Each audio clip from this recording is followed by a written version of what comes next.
आप सभी को मेरी राम राम। हम सुनाएंगे माँ चंद्रघंटा की कथा। माँ आदिशक्ति के तीसरे शक्ति स्वरूप को माँ चंद्रघंटा के नाम से जाना जाता है। नवरात्रि का तीसरा दिन माँ के चंद्रघंटा स्वरूप को समर्पित है। नवरात्रि में तीसरे दिन माँ चंद्रघंटा की पूजा आराधना की जाती है। माँ चंद्रघंटा का स्वरूप परम शांतिदायक और कल्याणकारी है।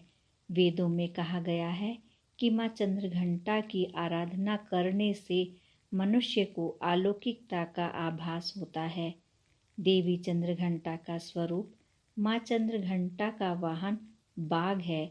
माता के मस्तक पर घंटे के आकार का अर्धचंद्र धारण किए हुए हैं। माता के इस स्वरूप की 10 भुजाएं हैं। उनके बाएं हाथों में त्रिशूल, गदा, तलवार और कमंडल है और 5वां बायां हाथ वरद मुद्रा में है। अपने 4 दाहिने हाथों में माता ने कमल, तीर, धनुष और जपमाला धारण की है और 5वां दाहिना हाथ अभय मुद्रा में है। अब हम माँ चंद्रघंटा की उत्पत्ति की कथा सुनाएंगे। आप सभी बोलें, माँ चंद्रघंटा की जय हो। जब माता पार्वती ने भगवान शिव से विवाह किया तो महादेव की तरह अपने मस्तक पर अर्धचंद्र को धारण कर लिया। यह अर्धचंद्र मंदिर के घंटे के आकार जैसा प्रतीत हो रहा था, इसलिए माता को चंद्रघंटा के नाम से पुकारा जाने लगा। एक समय की बात है, जब देवताओं और दानवों में भीषण युद्ध चल रहा था। देवता अपने समस्त शक्ति के साथ भी असुरों को पराजित कर पाने में असमर्थ थे।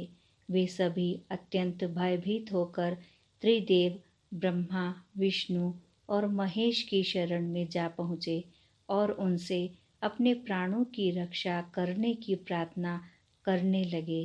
तब ब्रह्मा, विष्णु, महेश और सभी देवताओं ने अपने अपने विशेष अस्त्र शस्त्र माँ चंद्रघंटा को प्रदान किए और माँ ने समस्त सभी असुरों का नाश कर दिया। माँ चंद्रघंटा की कृपा से देवताओं को इस युद्ध में विजय प्राप्त हुई। तो यह थी माँ चंद्रघंटा की उत्पत्ति की कथा। माँ की साधना उपासना करने से घर में समृद्धि का वास होता है और माता दीर्घायु होने का आशीर्वाद देती हैं, साथ ही उनका कल्याण करती हैं। माँ चंद्रघंटा अपने सभी भक्तों की हर प्रकार से रक्षा करती हैं। बोलो माँ चंद्रघंटा की जय हो।